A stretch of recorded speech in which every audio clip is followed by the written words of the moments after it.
Warning: this article contains spoilers from The Crown.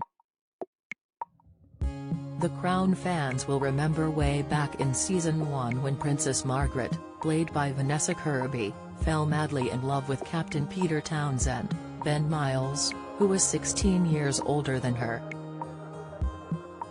They wanted to get married, but as he was a divorcee, Queen Elizabeth II, Claire Foy, forbade them from getting hitched, and so they parted ways.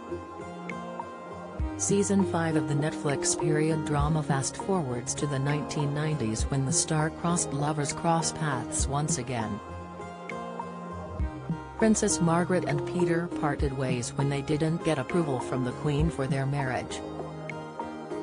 He left, and a few years later in 1959, Peter wrote again to Margaret, but this time explaining he was to marry 20-year-old Marie-Louise Jamag. She was left devastated, as before they departed, the couple had vowed never to marry anyone else. Margaret and Peter did not speak for decades and only met up again in 1993, a couple of years before he died from stomach cancer. Dick Strawbridge's son speaks out on half-siblings owning Chateau. The pair met when they had lunch together at Margaret's Kensington Palace apartment. It is reported she recalled Peter looking exactly the same, except he had grey hair. During The Crown Season 5, Episode 4, Peter tells his ex-girlfriend that he kept all of her letters and offered to return them to prevent them from falling into the wrong hands. She went on to reveal that she had kept all of his love letters that Peter sent during their relationship. What happened to Margaret and Peter Townsend's letters? According to What to Watch, all of the letters Princess Margaret and Peter Townsend sent to one another are in the Royal Archives.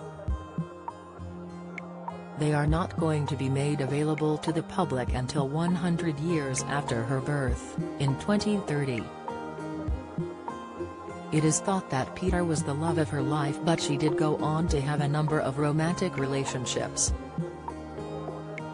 Shortly after her relationship with Peter, Margaret became engaged to Billy Wallace, who had frequently proposed to her over the years.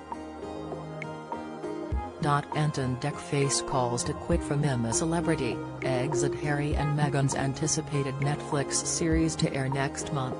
Royal Vanessa Guillen is the subject of Netflix crime documentary, Explainer. Their engagement was never formally announced and was short-lived, as he admitted to a holiday fling while he was in the Bahamas.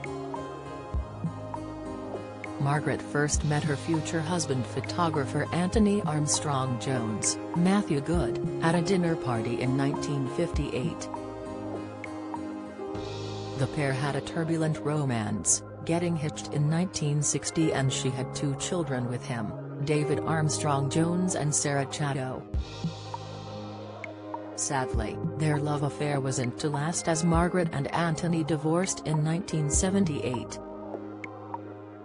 Princess Margaret didn't remarry after Anthony, and despite their years of marriage, it is believed that the real love of her life was Peter. Reflecting on his romance with her in his memoir Time and Chance, Peter talked of how he wasn't allowed to be there because she was part of the royal family. He wrote, "I simply hadn't the weight, I knew it, to counterbalance all she would have lost." The Crown is available to watch on Netflix.